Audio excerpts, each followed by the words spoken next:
ஆச்சி பாதாம் ட்ரிங்க். ஆச்சி பாதாம் ட்ரிங்க் ஒன்னு வாங்கினா ஒன்னு ஃப்ரீ.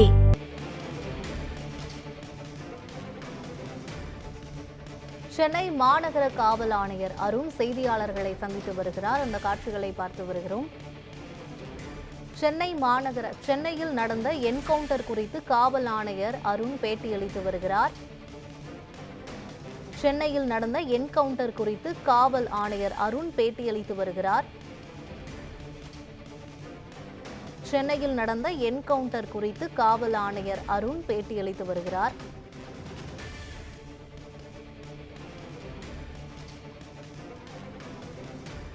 சென்னை மாநகர காவல் ஆணையர் அருண் செய்தியாளர்களை சந்தித்து வருகிறார்.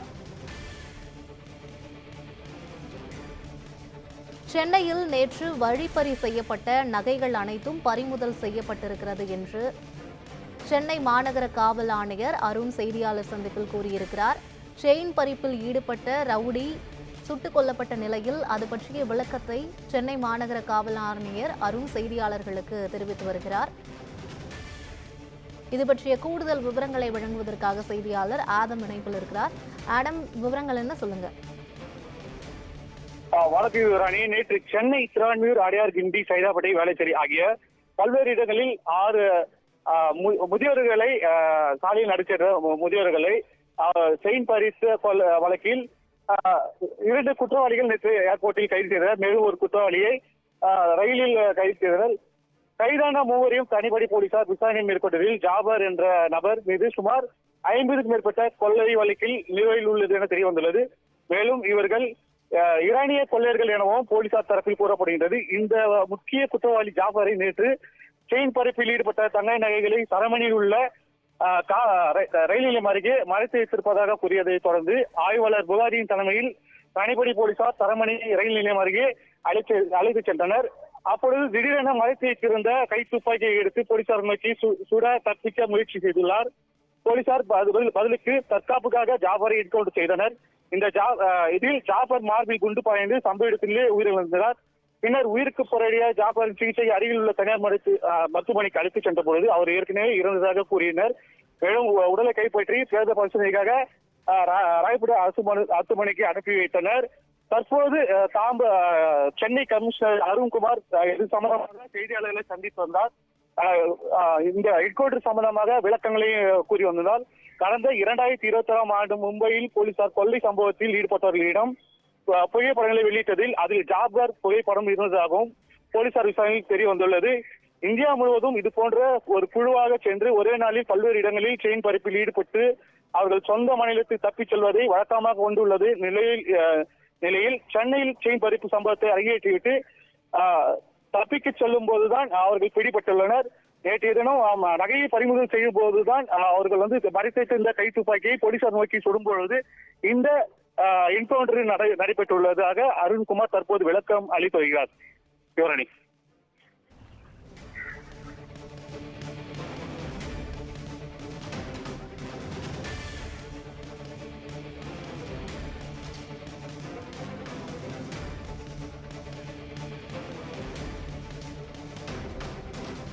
ஆதம், இப்போ சென்னை மாநகர காவல் ஆணையரா அருண் பொறுப்பேற்றதுக்கு அப்புறமா 4 என்கவுண்டர்கள் நடந்திருக்கு. இதற்கு அவர் என்ன விளக்கம் தராரு, அதை பத்தி சொல்லுங்க. அதாவது ஏற்கனவே பிரபல ரவுடிகள் என்கவுண்டர் செய்யப்பட்டுள்ளார்கள். அதாவது போலீசார் அவர்களை விசாரணை அளித்து சென்ற போது போலீசாரை தாக்கு முயற்சி என்ற போதுதான் இந்த என்கவுண்டர் சம்பவம் நடைபெற்றது. ஏற்கனவே 3 பிரபல ரவுடிகள் என்கவுண்டர் செய்யப்பட்டிருந்தனர். நேற்றைய சம்பவம் வேறு விதமாக நடைபெற்றுள்ளது. அதாவது செயின் பறிப்பில் ஈடுபட்டவர்களை அவர்களிடம் விசாரணை மேற்கொண்டதில் மறைத்து வைத்திருந்த தகநகைகளை மீட்டுக் கொடுப்பதாக கூறி அழைத்து சென்ற போது அப்பொழுது அவர் மறைத்து வைத்திருந்த துப்பாக்கியை வைத்து சுட்டதாகவும் அதுக்கு பதிலாக தற்காப்புக்காக அவர்களை சுட வேண்டிய நிலை ஏற்பட்டதாகவும் இந்த சம்பவத்தில் அருண் தற்போது விளக்கத்தை கொடுத்துள்ளார். துராணி.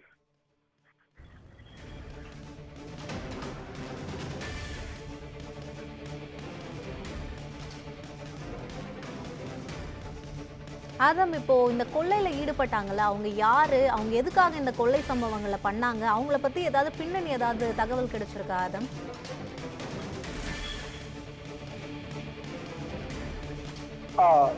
கண்டிப்பாக யுவராணி, இவர்கள் வந்து தொடர்ந்து ஈரானிய கும்பலை சேர்ந்த கொள்ளையர்கள் என தெரிய வந்துள்ளது. தொடர்ந்து இந்தியா முழுவதும் பல்வேறு பகுதிகளில் வந்து கூட்டாக சென்று அந்த வழிப்பறி, செயின் பறிப்பு இது போன்ற சம்பளம் ஈடுபட்டு உடனடியாக அவங்களது சொந்த ஊருக்கு செல்வதாகவும், ஒரு கடந்த மாதம் கூட சென்னையில் நடைபெற்ற, தாம்பரம் பகுதியில் நடைபெற்ற செயின் பறிப்பு சம்பவத்தில் இவர்கள் ஈடுபட்டிருக்கலாம் என ஒரு தகவல் வெளியாகி உள்ளது. தொடர்ந்து இது போன்ற கொள்ளை சம்பவத்தில் ஈடுபட்டு தனது சொந்த ஊருக்கு உடனடியாக சென்று விடுவதாகவும், அங்கே பணத்தை செலவு செய்த பின்பு மீண்டும் சென்னை மற்றும் மற்ற மாநிலங்களுக்கு சென்று இந்த சம்பவத்தில் ஈடுபடுவது விசாரணையில் தெரிய வந்தது. யுவராணி,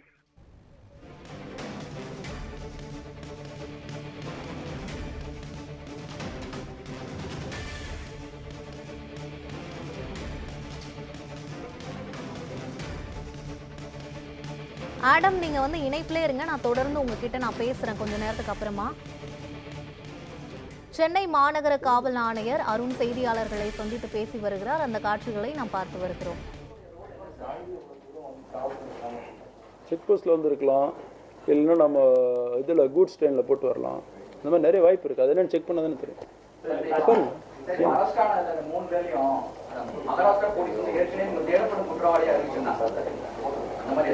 அல்லது இவங்க மேலே வழக்குகள் இருக்குது. இந்த மாதிரி ஒரு கேங், ஒரு 20 பேர் கேங் ஐடென்டிஃபை பண்ணி வச்சிருக்கிறாங்க. இதில் வந்து நம்ம இப்போ இந்த குற்ற சம்பவத்தில் ஈடுபட்ட அந்த ஜாஃபர்ன்றவன் 3வது டாப் 3ல இருக்கான். இல்லை, நம்ம சொல்லியிருக்கிறோம்.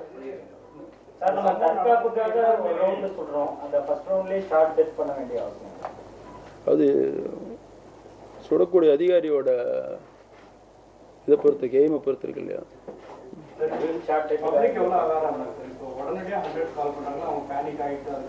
இல்லை, நமக்கு உடனே வந்துருச்சு. அதனால தானே எனக்கு நம்ம உளவுத்துறையில் ராமமூர்த்தி 6:30 மணிக்கு சொல்கிறாரு. சொல்லி அலர்ட் பண்ணும்போதே அவனோட நம்ம போலீஸ் அலர்ட் ஆகி மொத்தம் ஒரு 50-60 இடத்துல செக்கிங் ஆரம்பிச்சிடுறாங்க. அதனால தான் அவன் நிறுத்துறான். இல்லைன்னா இன்னும் ஒரு கொஞ்ச நேரம் பண்ணியிருப்பான்.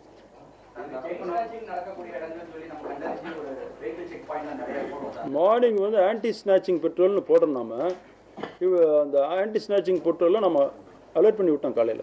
அதுவும் ஒன் ஆஃப் த ரீசன் வந்து இவனுங்க சீக்கிரம் இவனுங்களோட திட்டத்தை வந்து முடிச்சுக்கிட்டு ஏர்போர்ட் போகிறாங்க. ஏர்போர்ட் ஆரம்பிக்கும் போது ஒருத்தர் கேட்டார், இவனுங்க ரிட்டர்ன் ஃப்ளைட்லாம் புக் பண்ணுறதில்ல, இவங்க வேலை முடிஞ்சோடனே போய் ஃப்ளைட்டு டிக்கெட் வாங்கிட்டு போகிறாங்க.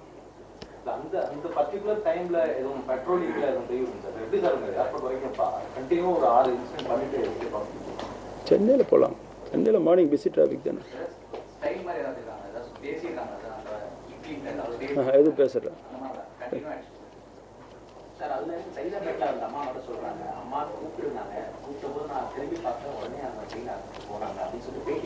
சரி, அது தெரியல, செக் பண்ணு. அது செக் பண்ணணும், இன்வெஸ்டிகேட் பண்ணு. ஃபர்ஸ்ட்டு சைதாப்பேட்டை 6 மணிக்கு, அடுத்து தான் திருவான்மையூர், கடைசியாக முடிக்கிறது கிண்டி. ஆமாம், ஏர்போர்ட் போகிறானுங்க. அங்கே இருக்கக்கூடிய ஃப்ளைட் அவனுங்களுக்கு தெரியும். டெஸ்டினேஷன் வந்து மும்பை ஆர் ஹைதராபாத்.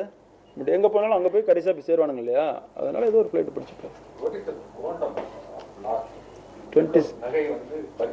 லேட் என்ட்ரியால் எல்லாம் ரிப்பீட் பண்ண வேண்டியது. 26.5 செவரன்ஸ் அப்ராக்சிமேட்லி.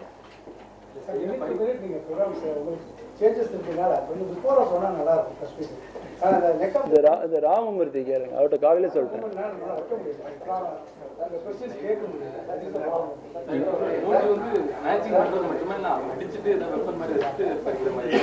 இல்லை, வெப்பன் வச்சிருக்கிறானுங்க, பட் யூஸ் பண்ண வேண்டியதும். குற்றவாளியோட ஓரளவுக்கு அடையாளங்கள், அவன் மாஸ்க்லாம் போட்டிருந்தா கூட ஓரளவுக்கு அடையாளங்கள் தெரிஞ்சது. அதை வச்சு ஏர்போர்ட்டில் இருக்கக்கூடிய, அதுக்கு தான் ஏர்போர்ட் இன்ஸ்பெக்டர் வர சொல்லியிருந்தேன், ஏர்போர்ட்டில் இருக்கக்கூடிய நம்ம அதிகாரிகளுக்கு கொடுத்து இந்த மாதிரி சந்தேக நபர்கள் யாராவது கடைசி நிமிஷத்தில் வந்து டிக்கெட் எடுத்து எங்கேயாவது போக ட்ரை பண்ணுறாங்களா அப்படின்ட்டு எல்லா ஏர்லைன்ஸுக்கும் சொல்லியிருந்தோம். அதில் அவங்களுக்கு கொடுத்த ஒரு தகவல் படி நம்ம டீமுக்கு வந்தோடனே அவங்க போய் செக் பண்ணுறாங்க. ஸோ ஏர்போர்ட்டு போய் ஹைதராபாத்துக்கு போகக்கூடிய ஒரு ஃப்ளைட்டில் உள்ளார இருந்தோம் அந்த அக்யூஸ்ட். அவனு ஆமாம், உள்ளார போய் உட்காந்துட்டான். பட் நாம் அந்த இது வச்சு ஏர்லைன்ஸ் அத்தாரிட்டி சொல்லி உள்ளார போய் செக் பண்ணி பிடிச்சிட்டோம். அப்போ வந்து வாங்க, இல்லை அப்போ தான் வந்து வாங்க.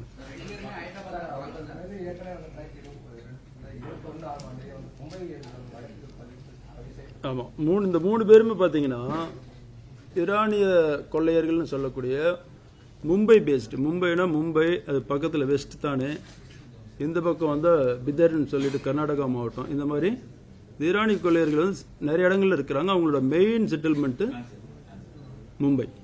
இவங்க அதை சேர்ந்தவங்க தான். என்கவுண்டர் அது ஒரு குற்றவாளி நைட் அவங்க அந்த குற்றச்செயலில் ஈடுபட்ட பைக்கு எடுக்கிறதுக்கு நம்ம டீம் கொண்டு போகும்போது அதில் வந்து அவன் போலீஸை தாக்கி தப்பிக்க பார்த்துருக்குறான். அந்த டைம் நடந்தது. அந்த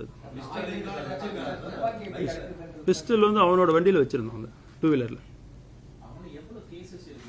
அதாவது நமக்கு இப்போ இது வரைக்கும் வந்த தகவல் படி மும்பை போலீஸ்லாம் கேட்டதில் இந்த கேங் வந்து பெரிய கேங்கு.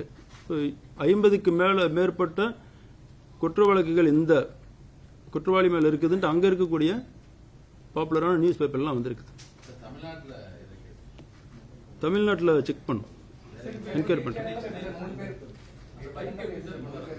8 இடங்கள், 6 இடத்துல 2 பேர்.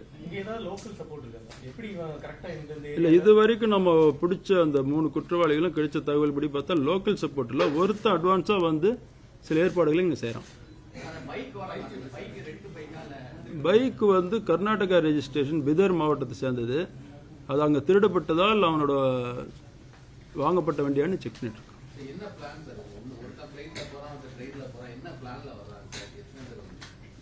அதாவது நிறைய இன்வெஸ்டிகேஷன் டீட்டெயில் சொல்ல முடியாது. எஃப்ஐஆர் படி இருக்கிறது நான் சொல்கிறேன் உங்களுக்கு. 2 குற்றவாளியுமே நேற்று காலையில் தான் வரான். ஒருத்தர் வந்து மிட் நைட் வரான்,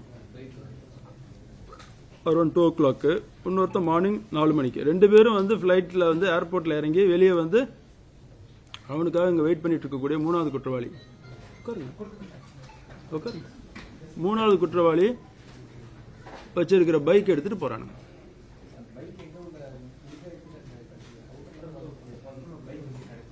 அதான் சொன்னேன், நீங்க கவனிக்கல. அதாவது அது கர்நாடகா ரெஜிஸ்ட்ரேஷன் வண்டி, பிதர் மாவட்டத்தை சேர்ந்தது. செக் பண்ணுவாங்க. இது வரைக்கும் 3 பேர் இல்லை, விசாரிக்கணும். ஏன்னா கேங் பெரிய கேங் இல்லையா, உங்களுக்குலாம் தெரிஞ்சிருக்கு. நம்ம ராம்ஜி நகர் குற்றவாளிகள் மாதிரி இவங்களாம் வந்து எல்லா இடத்துலையும் அங்கே இருக்கக்கூடிய இந்தியாவில் எல்லா இடத்துலையும் போய் ஆப்ரேட் பண்ணக்கூடிய ஒரு கிரிமினல் கேங்.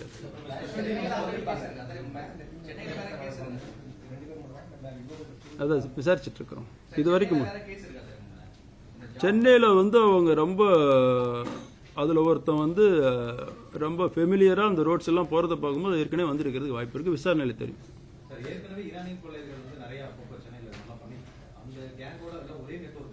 இல்லை, நமக்கு இதுக்கு முன்னாடி இருந்த ஈரானி கொள்ளையர்கள் என்னுடைய அனுபவத்தில் பார்க்கும்போது அவங்களும் அட்டென்ஷன் டைவர்ஷன் தான் பண்ணுவாங்க. செயின் பறிப்பு, கொள்ளை அப்படிங்கிறது இந்த டைம் தான் நமக்கு வந்துருக்கு.